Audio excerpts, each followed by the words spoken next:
Internet in दिनों हमारी जीवन शैली का हिस्सा बन चुका है।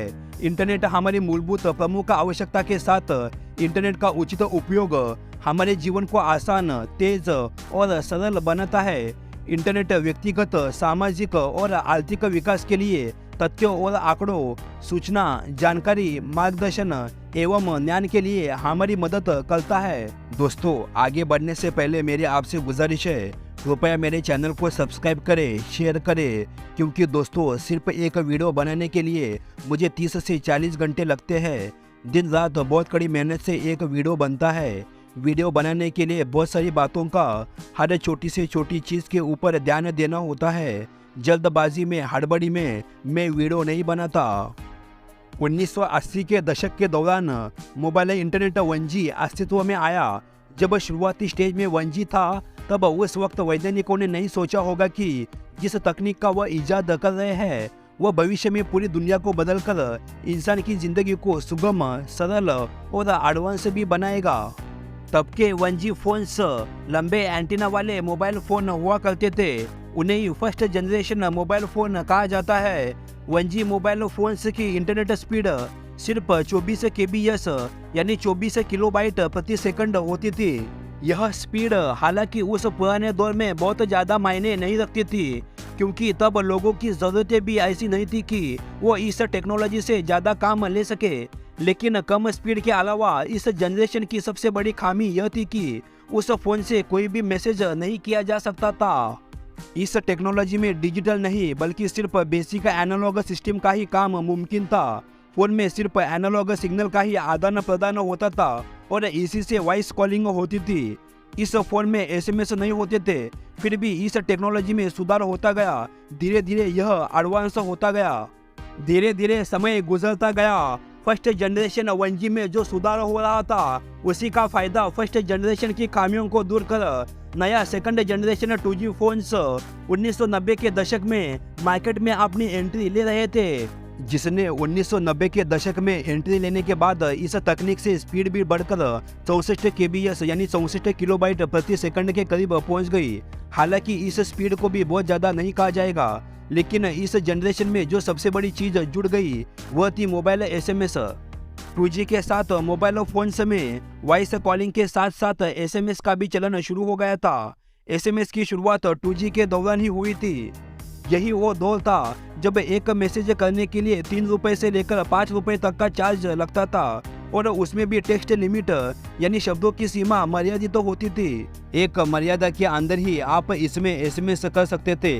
हालांकि फ़ोन से मैसेज करना यह 2G के दौर में बहुत बड़ी बात थी। जिस व्यक्ति को फ़ोन से भी मैसेज किया जा सकता है, यह पहली बार सुनकर ही काफ़ी आश्चर्य होता था। खैर, यह 2G का ही दौर था जिसने मोबाइल फ़ोन के वजन को हल्का बनाया और आदमी फ़ोन को अपनी जेब में रखकर चलने लगा। इस समय तक फ़ोन में फ़ोटोज़ का आदान प्रदान शुरू हो गया था, लेकिन data transfer speed, phone camera और मीडिया क्वालिटी काफ़ी कम थी। फ़ोन में सुविधाएं मर्यादित हद तक ही होती थी और इंटरनेट का चलन 2G के दौर में मर्यादित ही थी। आपको सिर्फ 1 GB इंटरनेट के लिए 200 रुपये से लेकर 300 रुपये तक खर्च करने पड़ते। अब वक्त आता है 3G के दौर का। खैर, इस दौर में भी टेक्नोलॉजी आगे बढ़ रही थी। उसमें आए दिन वैज्ञानिकों के द्वारा लेटेस्ट बदलाव किए जा रहे थे। मोबाइल की 3rd जनरेशन ने नेटवर्क की स्पीड को किलोबाइट से उठाकर मेगाबाइट में पहुंचाया। साल 2003 और 2004 के दौरान ही देश में 3G की एंट्री पूरी तरह से हो गई थी और इसी के साथ मल्टीमीडिया मोबाइल फोन्स का आगाज हुआ था। यानी इस जनरेशन ने वॉइस कॉलिंग और SMS को आगे बढ़ने का रास्ता दिखाया। 3G जब आया तो मोबाइल फोन्स में 3 Mbps तक की स्पीड मिलने लगी थी। 3G में फ़ोन पर बात करने और मैसेज करने के साथ साथ इंटरनेट का इस्तेमाल भी किया जाने लगा। यही वो दौर था जब फेसबुक जैसे सोशल मीडिया प्लेटफॉर्म और यूट्यूब जैसे वीडियो स्ट्रीमिंग ऐप्स ने बाजार में छाना शुरू किया। लेकिन इंटरनेट स्पीड कम होने के चलते यूट्यूब जैसी सर्विसेज को बफरिंग का सामना करना पड़ा और इसके लिए HHPA+ और HHSPA टर्बो जैसे वर्जन भी पेश किए गए थे, जिसके बाद स्पीड 40 Mbps तक पहुंच गई थी। अब बात करते हैं 4G के उदय के बारे में। वायरलेस की चौथी पीढ़ी यानी 4G ने अपनी शुरुआत दुनिया के कुछ चुनिंदा देशों में साल 2007 में ही कर दी थी, जबकि 2009 में नॉर्वे देश में इसका पहला व्यावसायिक प्रयोग शुरू हुआ। लेकिन इसकी सही शुरुआत दुनिया के कई देशों में 2010-2011 से शुरू होने लगी। 3G की तेजी को और भी तेज करने के लिए 4G बिल्कुल तैयार था। और क्या था, 4G ने पीछे मुड़कर कभी नहीं देखा। 2009 तक 4G दुनिया के कई देशों के टेलीकॉम बाजार में तेजी से अपने पैर पसारने शुरू कर दिए। भारत में 4G का आगमन बहुत देर के बाद यानी 2016 में हुआ। 2016 में 4G सभी के लिए आकर्षण बन गया। इसकी चर्चाएं जोर शोर से होने लगी। इससे भारत में इंटरनेट स्पीड भी बढ़ गया।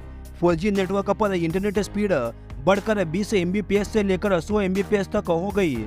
इस दौर में मोबाइल फोन ने कंप्यूटर की बराबरी कर ली और अब फोन स्मार्टफोन बन चुके थे। इसी के चलते HD तकनीक 4G उपभोक्ताओं को एक नए युग में ले गई। स्मार्टफोन OTT प्लेटफॉर्म का बाजार तेजी से बढ़ा। Software, apps, games, social media, movies, music download upload तेजी से होने लगा। इससे देश में एक नया इकोसिस्टम विकसित हुआ। 4G की ताकत को देखते हुए देश में 4G नेटवर्क की डिमांड काफी तेजी से बढ़ गई। साथ ही 4G फोन्स की बिक्री में भी जबरदस्त उछाल आया। वॉइस कॉल, SMS और इंटरनेट ब्राउजिंग के बाद यह वो वक्त था जब मोबाइल फोन्स में वीडियो कॉलिंग की नए से शुरुआत हुई। वीडियो कॉलिंग का एक नया आकर्षण देश के युवा वर्ग में बढ़ गया। अब बात करते हैं 5G के बारे में। 3 अप्रैल 2019 को KT कॉर्पोरेशन ने दक्षिण कोरिया में दुनिया का पहला 5G वायरलेस नेटवर्क लॉन्च किया। इसी के साथ दक्षिण कोरिया 5G अपनाने वाला दुनिया का पहला देश बन गया। इसके 3 साल बाद 1 अक्टूबर 2022 को देश में 5G सर्विसेज लॉन्च हुई थी। दिल्ली के प्रगति मैदान में इंडिया मोबाइल कांग्रेस के 6वें एडिशन के उद्घाटन के साथ डिजिटल इंडिया के लिए देश में नई 5G क्रांति शुरू हो गई। 5G देश में नए दौर की शुरुआत है। 5G अवसरों के अनंत आकाश की शुरुआत है। अब देश में 5G आया है, जहां पहले बेसिक 1G में इंटरनेट स्पीड मामूली मेगाबाइट में मिलती थी, वहीं अब सबसे एडवांस लेटेस्ट 5G में इंटरनेट स्पीड हजारों गुना बढ़कर मामूली मेगाबाइट से सीधे गीगाबाइट में पहुंचने जा रही है। और इसमें 1 Gbps यानी 4G से भी 100 गुना अधिक तेज सुपरफास्ट इंटरनेट स्पीड प्राप्त होगी, जो काफी जबरदस्त स्पीड है। इससे ऑनलाइन ट्रांजैक्शन सबसे तेज होंगे। 5G के जरिए अस्पताल, शैक्षणिक संस्थान, फैक्ट्रियां, मॉल, एयरपोर्ट, रेलवे स्टेशन और होटल जैसी जगहों पर सभी इलेक्ट्रॉनिक सिस्टम एक दूसरे से दिन के पूरे 24 घंटे कनेक्ट रह सकेंगे। इससे इकोनॉमी को भी बूस्ट मिलेगा। साथ ही e governance, defence, robotic machines, unmanned vehicles, driverless cars को लेटेस्ट तकनीक से फायदा होगा। जिंदगी आसान, सुरक्षित और तेज हो जाएगी।